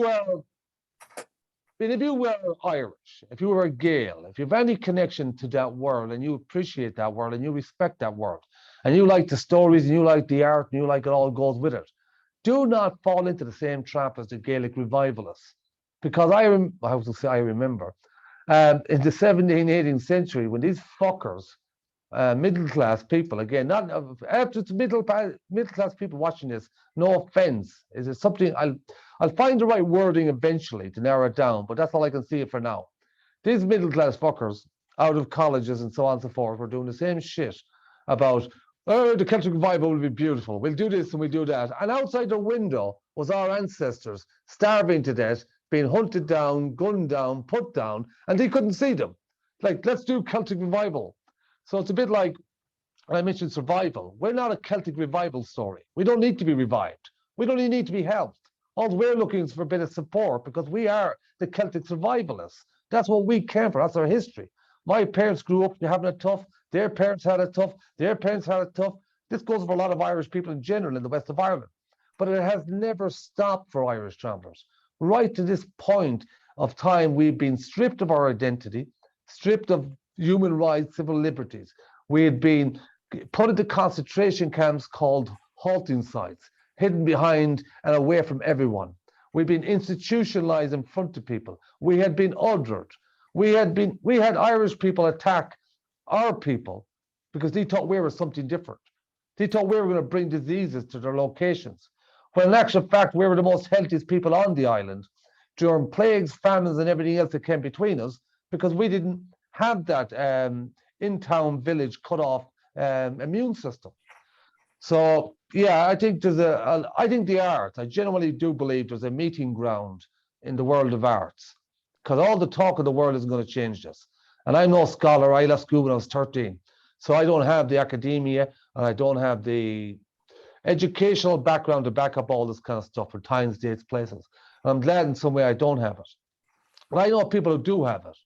So I think I can work with them and they can work with me. They got the educational skills, we got the mentality. And there's a way of fusing that together where we do movies together, we do arts together, whatever we do it together. Irish native speakers. There is no one ever going to come up to us again and try to convince us they're going to help us. When we know now, more than we've ever known in our history, is that the people that needs the help are the people that are telling us that they're going to help us. It's like being in that asylum It's like the fruitcakes are going to help us. No, my dear fruitcakes, you need to sit down. We need to talk about something. So that'll be the decolonization for me, my friend. Sorry Thanks for so the much. rant. No, thanks so much for all that. We're here for it. No, it's really well said. Rhys, do you have anything you want to add or ask? Yeah, I mean, thank you for all of that. I agree completely. It's going to take, collaboration, and fusion of all of the different perspectives that we're coming from. I don't think I have this formed very well, but something I'm looking at is, or even just seeing around is within the settler colonial project of the United States and Canada and other settler colonial projects, that system itself, it is founded on white supremacy, but it's also founded on the silencing of women and violence against women. And, that has played out in these islands as well. And I'm, here, if it is just, 3.5 wise men talking about things, I'm trying to figure out, it's like, if we are going to survive violence against women and silencing them, it's going to have to be worked through and healed from. There's a long legacy of trauma there, and I don't know exactly what I'm asking. Can I just jump in there Yeah. based on what you're saying? Because I unfortunately, you'll find many similarities with suppressed, oppressed communities. The alcohol abuse, the domestic violence abuse. These things do manifest. Now, if we were to take a slight step outside of that and go back into our Gaelic culture, you're talking about women were held in the highest regard. They were warriors, they were leaders, they were princes, and so on and so forth. So we do have a history of treating women extraordinarily well compared to even most modern times, let alone going back the last 100 years. So I think for how, and again, the main on talks about the women, but I think there has to be something there. We too, as a people, we need to get over our hurt and our trauma.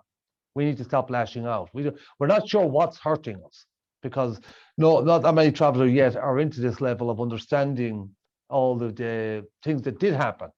The colonization and the institutions and the acts and the laws and the continuation of being berated by the media and politicians, talking about throwing children off motorways, talking about shooting travelers, have shot travelers, to burn homes still that are designated for travelers. Because in their colonial mindset, these travelers are talking criminals of disease. That's the propaganda that's been put into their heads for so long. And of course, when you're being suppressed by a system, it's like you're damned if you do and damned if you don't. Because if a traveller does something in Cork or Dublin or Wexford, we're all going to feel the effects of that one way or the other, because it'll go up in the papers that. You don't see white settled people this, or the settled people of Cork, or the settled people of Dublin, but traveller. They even go as far to call them traveller gangs, so on and so forth. It's this kind of, it sells. Who are the travellers? Now, from the days of Rome and the Greeks, they didn't know who the Gaels were, or Geltai, or whatever name they want to call them. Right to this day, we can say the exact same thing. Now, I know little segments and fragments of that history that I can say, we still do that. We still got that mentality. That's traditions we still do. But right to this day, nobody knows who we are. That's the big worrying thing for me about moving on and moving forward. I'm not sure I'm answering your question, but when it comes to, say, traveller women, yeah, absolutely. They are still our warriors. The hardest fightest workers that you'll ever get on the planet come from our community when it comes to terms like that. 7 days a week working in what we call the NGO support groups that are unfortunately rigged against us more than they are for us. But I'm not sure if that's just stay there for 1 second, Rhys. Jimmy. I guess where it's coming around now is like, if art and shared, oral or audiovisual tradition is a kind of way towards survival, and can that be used to heal the wounds between genders in Ireland, and into the future? Like, I've no doubt. Like, what do we do? But I don't know if we need Oh, come here. It's a bit like there's studies. Well, say like just say on the decolonization part, right? Well, see, the biggest element of decolonization is also about healing. Yeah. It's about historical healing. It's about current trauma healing, and that healing is about forgiving yourself. It's also about living what you can live with, and understand that we grew up in a hostile environment. Everything wasn't designed to be fair to start with. It was actually designed to destroy you for centuries. So I think, and again, it goes back to the arts and the films, how we can make a connection. How can we make amends, repairs? How can we move forward? One is positioning ourselves in the present, having these conversations, having these talks, and hopefully we can take that and rather than move forward, but develop it, turn it into an art form. Because I believe, because Ireland is old, and we were the first overseas country to be colonized by the English, and before they went to the Americans and the West Indies and so on and so forth. I think if we can get it together, I think if we come together, what you're doing, I really respect it, is if we can come together and create something. I still believe it's the arts. I don't know why, I think there's a lot of magic in the arts, is that we can change the perception. We can push back the so-called reality of travelers and settled people and reveal it as people that were caught off guard by colonization for centuries. I also believe that can go a long, long way in healing other ethnic minorities and indigenous people. White supremacy and all that kind of stuff. White supremacy for me comes from the Germanic tribes. I don't know why, but I'm pinning them with them. That's their shit. We didn't have racism in the Gaelic mentality. We didn't have black, brown, and superior or superior. We had it in war and battles, but we were an honor-based society, which made us even different again from the rest of Europe. So I think there's a lot in there, yeah. Thank you. I hope I've answered some of that question. No, I would say that you're onto something as well there, though, because there's the other side of it. I've seen, just as a quick note to say that I've seen studies, I think, and I can't remember the details of it, but I've actually seen studies to do with the psychology of even the ones who supposedly benefit from colonization, the effect it has on their societies, the constant sort of suppression of the knowledge of the either contact with traumatic events, even if they're the perpetrator of things like massacres or taking of land and things like this. You can see it in Irish colonies, for example, in Ulster, and that where a lot of like a certain type of society is born out of that. One that's very much in denial of certain things. One that's it's playing out today, I would say, in Ireland as we speak, if you know what I mean. We're settler society within Ireland, for example, and I think the reports I looked at were actually to do with the United States, where it was to do with what effect does that have on the psychology of a culture. So, for example, in the United States, you would say the white culture. In Ireland, it's not based on color division, if you know what I mean. It's just you can't tell the difference, but it's still between the settler culture in Ireland or the settler culture in America. There's interest from of a psychological nature in the effect of those kind of events and of the playing out of that history of being the oppressor, of being paranoid all the time, though, of always having guns, of defending yourself, of the fact that somewhere in the background there's something you can never talk about, that the land was taken, that your ancestors took this land, but it wasn't done in a very friendly manner, and you know what I mean. So there's all of that there, and there has definitely been some kind of studies on that kind of thing, and there would be studies as well, I think, in terms of, you could probably go further into it to do exactly what you're talking about, where what effect does that have on society, on violence in a society, and on even violence between men and women and other parts of the culture. And it's undoubtedly, we'll find that it's all linked in some way. It's that complex building of a system built on imperialism and money, and on constant expansion at the expense of others, is going to, like what you're saying now, we all facing it now, because now it's reached a planetary level, and now it's a real problem because it's destroying the ecosystem, and now we really have to address this. We have to change it, and to do that, we very, very much need different mentalities to come to the fore, so that we can understand what it is that happened this last few centuries. So yeah, but I just as a note to what you're saying, I think that, and I've said it with Bernard, actually, we've talked to some people about it occasionally. Sometimes people get confused and think the focus entirely is on the oppressed people, which it is in certain respects, but also a lot of the, for example, education and stuff that we would be talking about in Ireland, really we're pointing it more at the, and people get surprised sometimes, but really we're pointing it at, you know, my community, the settled community, the one that seems like it's okay. But they're the ones that are probably in some ways the least okay, if you know what I mean. The ones most in denial, the ones who think, well, I'm normal. What's the problem? You know? And it's that society, and it's the state, and it's the law, the state that thinks it's grand, that thinks it's okay. It doesn't have to address the history. That's just history, you know, and then can't understand why it's having that effect on minority communities, why it can't revive Irish, why it can't stop persecuting travelers, why it can, you know, but there's no, without that analysis of its role and that culture's role in the whole thing, it is difficult. We can't get anywhere. So yeah, I would agree with you there. Yeah. I mean, I'm just hearing that it's like, what kind of impact does witnessing women being taken away to the mother and baby homes and the industrial schools and the, you know, psychiatric institutions? I mean, men were also put into, you know, industrial schools and the psychiatric system, but, you know, on such a large scale, it's like hurt people. And then there's also that impact that one or a group has, like, as witnesses to that. And, you know, yeah, there has to be healing, and there can't be reconciliation if no truth is being told, if there's a complete collective denial of something. And there's just so many parallels to what I'm seeing happening in settler colonial contexts in Canada and the US.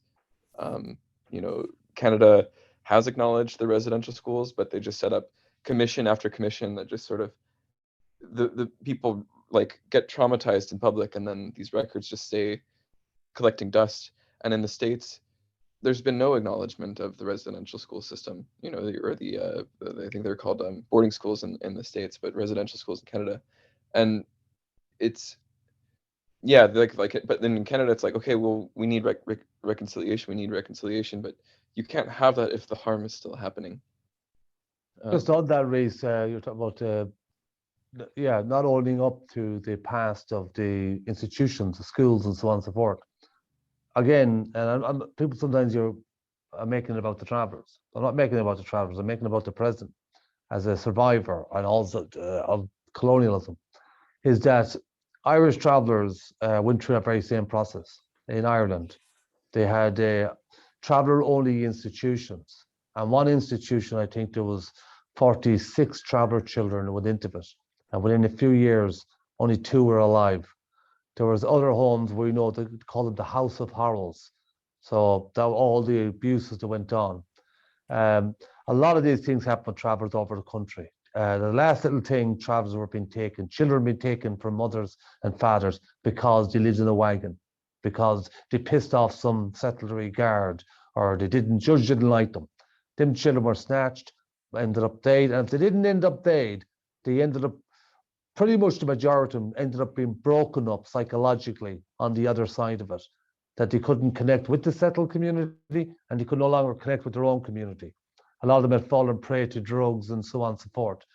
Up to that point, I think in the 1960s, now them homes went up for years, but the 1970s, 1980s, they were still in operation for travellers. There's still services in Ireland just for travellers, that everyone, you know, we're here talking about colonization and the spread of it and the damage of it. And I'm here also saying that that shit is still happening to our people right as we speak. It has never stopped. There's no such thing as post-colonialism. How could it be post-colonialism when they never turned off the systems in 1922? So all that sugar, I accept swearing, but all that shit anyway is going on. But at the same time, I don't have no animosity. I have no rage. I have no anger. I have no bitterness for settled people. I don't have it for the state. I don't even have it for the English. For some bizarre reason or another, I know these things happened. But I know for a very long time also that I was in a pretty bad place because I knew what I knew, but I had no words to put with it because I left school when I was young and we came from a different culture anyway. So I knew what I knew, what I knew was unknown, and the more it was unknown, the more frustrating it was getting, because you're like, it's hard to explain it. It's like growing up inside a dome. We have these people and they're acting normal. It was like the Stepford Wives. It was like the village of the dam.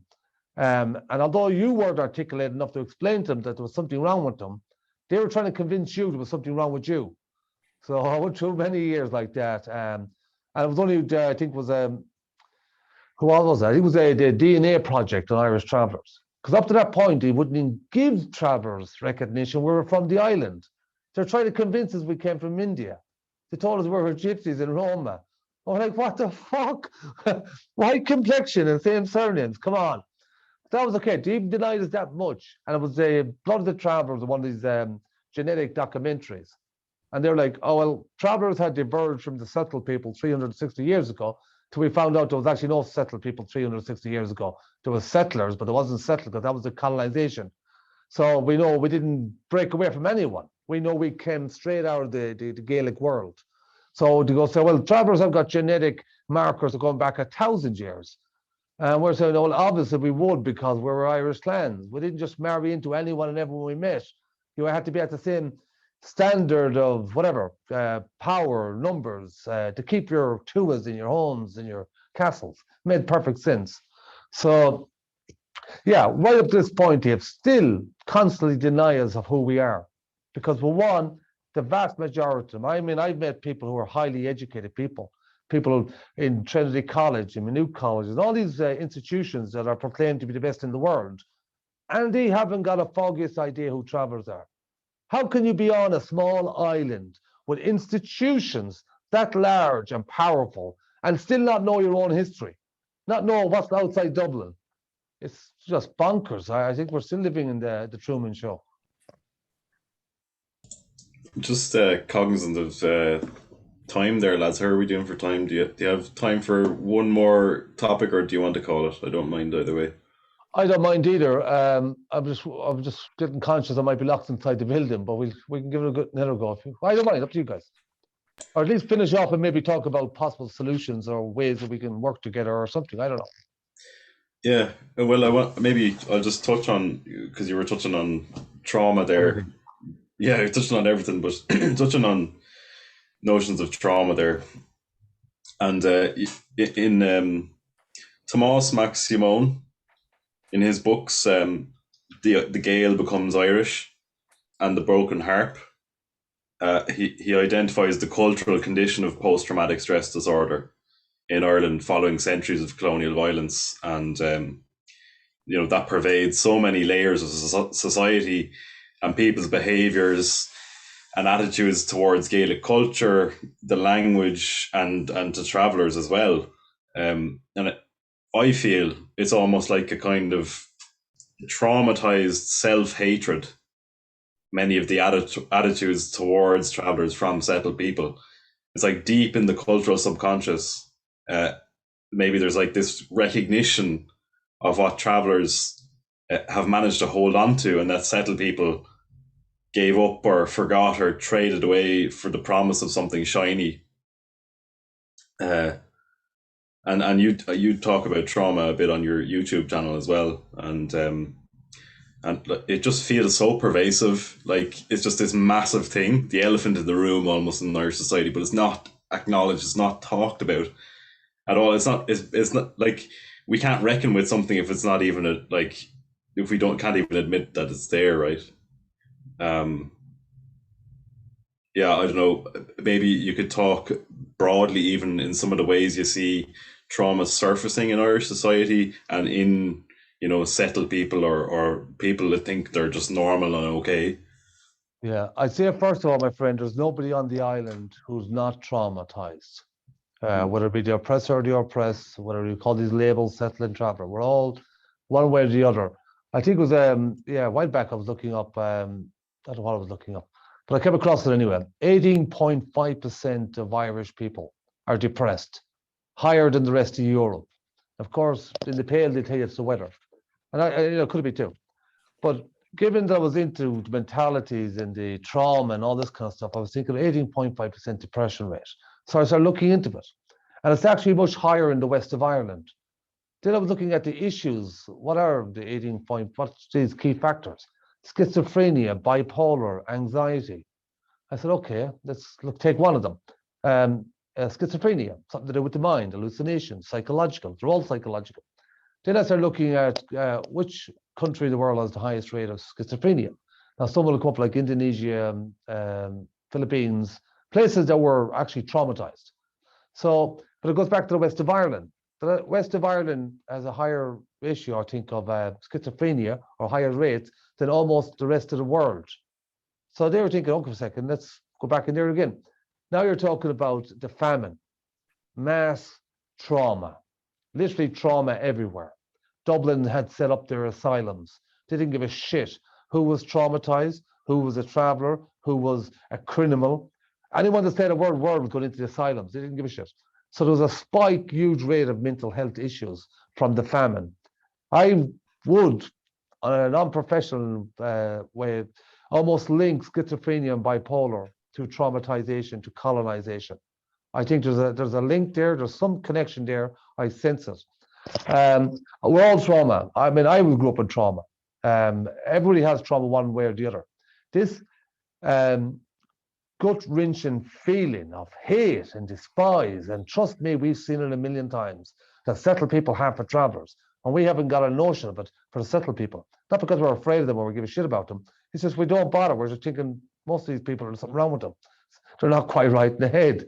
We're as well to keep going. There's something like that. Of course, when I say that, I'm joking, because there's a lot of settled people where we're connected to, we're married into. The people, the Irish settled, with the same surnames, had to come from our world. We know we didn't come from theirs, because settled is a colonial project. So they must have come from ours.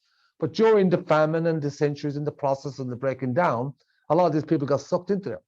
So the trauma has never stopped. It has never stopped for travelers, but it has never stopped for settled people, Irish settled people, who are living in denial that we are something else, that we're a broken product of themselves, that we are failed settled people, that somehow or another we just weren't good enough and became outcasts, without realizing that we're still the smallest minority in Ireland, probably the world, by I know. But yet, if you look at our sports, our athletes, our physicality, you will see that we got world champions left, right, and centre. We had at least 32 Irish travellers who were world champion boxers. We had other sports athletes. Does that look like we're a broken down version of anyone? No, it does not. But unfortunately, because it suits Dublin to maintain this new Irish identity, and they'll tell the rest of the world we're Irish, 100%. We don't know who them guys are, but by the time we're finished, nobody will know who they are, because we already have them categorized as Roma. We've already turned all the Irish people against them. We already institutionalized them and threw their children out onto the streets and turned them into monsters, so nobody likes them. That's trauma over and over and over again. So I think to deal with that, as you said, the elephant in the room, is to sit down, have a conversation, say, look, we're here now. What can we do about here and now? What do we know about the here and now? We already got people who are skilled, well-versed in the history and the cultures and mentalities. We've got Indigenous people, we've got Native Americans, we've got Native Australians. We got people left, right, and centre that knows exactly what to do and how to do it. But the problem is that nobody really truly knows how to start unless we go to Ireland, where I believe global trauma through the English Channel was developed and started here. I think we come back here to Ireland, make a few blockbuster movies with the Irish Gaels. I'm telling you, we could change the world, my friends. All right. So to wrap Probably up, then, probably didn't answer the question. Would I say that if you want to say that, like that from a historic, that Ireland exhibits numerous, probably endless lists, like you say, about MacSearraigh, who I think is an important author on this, and we've been dealing with him before. Actually, he started his career in Sligo actually many years ago. There's all of that, the anger against travelers, like you say, in fact, a lot of the anger against the language, any kind of reminders of where people had come from, that's all absolutely fact. And in fact, you could probably put a lot of other stuff in there as well, including things like, I know it's a global issue about housing and things like that, but actually even the way that it's playing out with landlordism and stuff in the country is there's a lot of things to do with land and ownership, and the inability to kind of balance that out for ourselves in the country, our inability to deal with it, like, so that we get the full brunt of anything that's going on that's a problem in the world at the moment, and we're not able to smooth it out because is all denial. You know, those things that come out of trauma, anger and denial and various other things like that. Yeah, we're up to our necks in it in this country, in terms of you know, when it comes to access to the history, it's blocking a lot of our access to the history. People have made some films now about like going back as far as the famine, like what you're talking about, Bernard. But actually, it's not so simple to even do the arts, because the trauma means that even if you try to make a film set any time at the famine or before, it rapidly becomes a very emotive issue, if you know what I mean. So yeah, there's there's quite a lot of work to be done, a lot, yeah, but it can be done. Maybe to tie in Rhys's question with that, Rhys, do you want to ask that out loud? Yeah, sure. I was just thinking about, you know, like we know that there's trauma, and you know, if like colonization is an ongoing process, it's not just an event. But what kind of continuity do we have with the past, where what ceremonies exist or practices exist that we can connect with to have collective healing for collective trauma?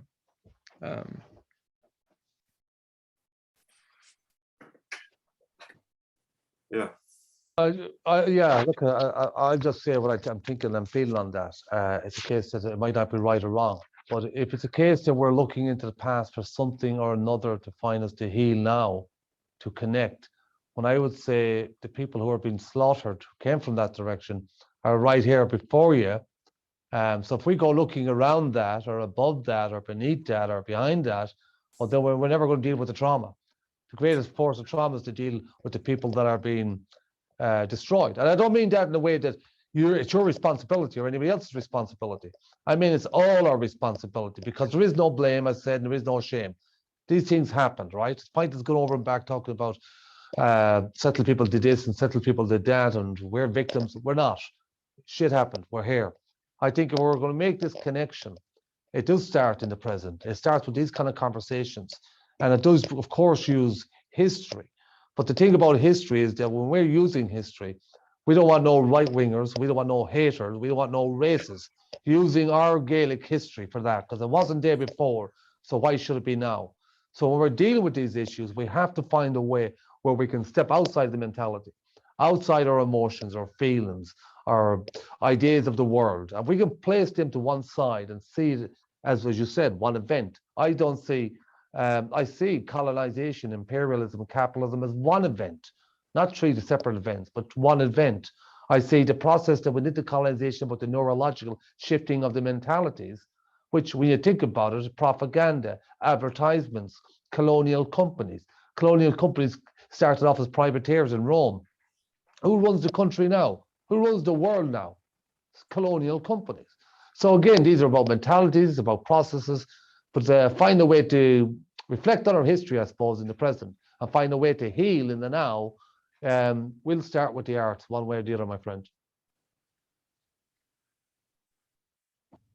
Yeah, thank you.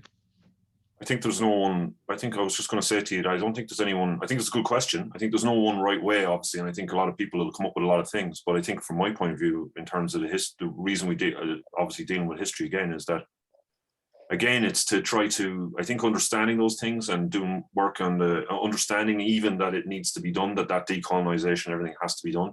I think really what you're trying to do is create a little bit of space. It's like you're disconnecting, like that, like, for example, the pressure between the state and travelers, for example, or the constant pressure that grinds away at like the Irish language and, you know, various things like that. And it's partly to do with trauma, you know, it's like we talked about. And I think that actually it's like Bernard saying, literally just what you're dealing with there, where acknowledgement, firstly, if you know what I mean, of what happened and the diversity of things that went on is really just step one. Once you pull them apart, and that pressure is not constantly, like the state is not constantly right in on top of travelers or on top of the language, or people aren't attacking it continually every day on the radio or saying, I'm, you know, that language is dead and gone. You're not going to get anywhere with Irish language. There's no point in studying that. But once you push that back, that constant anger and denial of the past in that regard, then I think a lot of those ceremonies and things you're talking about will emerge naturally. Yeah. And I think it's just allowing space for it, because it's like we've been locked in combat for so long. We don't know how to kind of step back a bit and and see what emerges. Because I think people will come up with, I would hope that we would expect, a bit like you said about the Gaelic revival, I think that some of what they believed at the time was true. But if they could give that space, then these things would emerge naturally, because there would be room for them to emerge, and it wouldn't be immediately attacked or criticized, and it could be supported. And that's important, yeah. And I think there are many, many different versions of that will emerge in the next while if everything goes, if this process continues. Yeah. And, your kind of work can continue and all that. Yeah. For my own part on that, I would, add that re-centralizing the land in our lives is the most integral thing with this, because Gaelic ways of life were land-based. It was a land-based culture. And the colonial way of being with land is what really creates the split. Because if we can't be with land in a Gaelic way, which includes, semi-nomadism, then we can't decolonize, right? We can't address the trauma. That's like at the center of the issue for me, because in their famous now famous article, at least in academic circles around this stuff, Tuck and Yang wrote an article called "Decolonization is not a metaphor," and they say it's not a metaphor for other social justice issues, but that it always relates back to land and the repatriation of land. And the repatriation of land doesn't just mean giving land back to be owned by someone else, but giving back land back to a culture so that it can be related to in the traditional way. It can be moved across in the traditional way. It can be, people can move their animals across in the traditional way or whatever, and be able to do ceremonies with land in a traditional way. Because you go out and you light a fire on state land, and you'll have a park ranger coming around telling you to get the fuck off it and giving you fines. Yeah. So I would agree. That's it's core. Yeah, that's core issues. And to be honest, I would just add. I would say one thing very quickly, which is that to this day, a lot of that the material, but it boils down to law and a lack of recognition of the fact that there was a Gaelic culture and that the Gaelic law had any standing in the country. That's step one, as far as I'm concerned, in history. And the second part of that was that's upholding a system of land ownership and everything. And it's not even being revolutionary about this. It's just that understanding that there has to be some space, that it's okay to move, as you say, that it's okay to, even in the sense of travelers, it's okay to move from place to place, that these are older traditions than what the state is even. And then again, belonging to all people on the island. And the point I was going to say is that they have the suppression of the knowledge of the territories of the provincial line, the provinces and the old territories, and the connections between all of the people on the land. And actually the Irish poets used to chant off everybody, including English and Norman and clans who settled, or families, knightly families, whatever you want to call them. If they settled on the land, they were chanted back into the poetry by the Irish poets, who were professional historians and all the rest. But actually the knowledge of that is still suppressed. The state is, because of the lack of recognition, the state, so to say it very quickly, when I studied archaeology, we studied archaeology in relation to counties, because counties, for example, are still the legal units used in this country. And county, we would say, for example, look at the distribution of castles in County Sligo as an example. And it wasn't until later I would have realized that that's completely daft, because County Sligo didn't exist when those castles were built. Okay, so why would we study a distribution map of castles in Sligo when Sligo wasn't there? Of course, there was 4 other territories instead at that time, the old Gaelic territories. And it's actually knowledge of that is still, the state still functions because the laws are still there. That law still means that counties are still the official boundaries. And so it constantly replicates the disconnection of the people, because Sligo isn't connected to anything older than 1600. So therefore, you can be proud of Sligo, or you can be whatever. And this goes for most of the counties. you can be happy with Sligo or Leitrim or Mayo or wherever you're into, or Waterford. But the problem is that its history only goes back so many centuries, and then it's blank, because now it's not connected to anything, and it doesn't tell you anything about what happened for 1,000 years before that. And that is still functioning to disconnect us directly from all of the history and the mythology that's connected, very much connected to the land and to all of the ceremonial sites, whether it be Meath, Tara, and it's blocking revival of them and blocking the use of them in ceremonies, apart from the few that are very interested in that kind of thing. But yeah, I would agree. But even if it's a cultural aspect, the state has to give equal status to those old territories. They don't even have to be legal. You can still use counties as a legal unit, but it has to give status as them being important in some way, because otherwise they're the territories connected to all of the mythology. They're the one that give us access to that ancient history. Because the territories, for example, in County Sligo are all, when you look at the names of them, they're all connected to the names of the Connacht or the ancient clans, or they're connected to literally directly into the mythology to do with Niall and the Nine Hostages and all that kind of stuff. So it's a gateway. As you have described, the land is a gateway into all of that knowledge for everyone. And it's currently blocked by a very simple colonial trick. Change the names of everything.